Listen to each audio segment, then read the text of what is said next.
Саламатсыздар ма, құрметті әріптестер? Бүгін мен сіздерге әліппе ойыны, осындай майда сыныптарға арналған осындай ойынды көрсетемін. Бұл ойын тура алдыңғы ойындар сияқты PowerPoint бағдарламасында жасалған. Жалпы мына жерде 42 әріп бар, яғни өзіміздің недегі әліппедегі әріптер ретімен тұр, мысалы А, Ә, Б деп.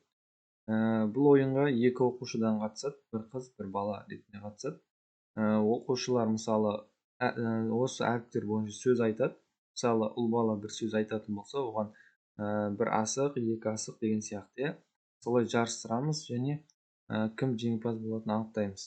Енді мен мына ойында мына жерде звугі бар. Қазір осыны показ слайдпен ашып көрсетейін. Өзі мына жерде тұрады, біз оны показ слайдтан сначала деп ашамыз. Ашқан кезде осындай дауыс шығады. Енді бастау деген батырмаға басамын. Осы жерде әріптер шығады. Енді әріптер бойынша, мысалы, ол бала бір сөз айтады. Бір сөз айтатын болса, қыз бала немесе ұл бала сөз айтады. Қайсысы бір сөз айтса,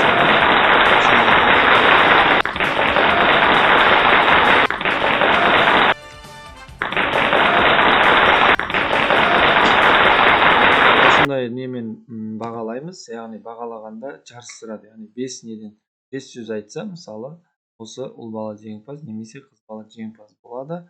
Әрі қарай тағы да басқа оқушыларды да жарыстыра бересіздер тура осындай.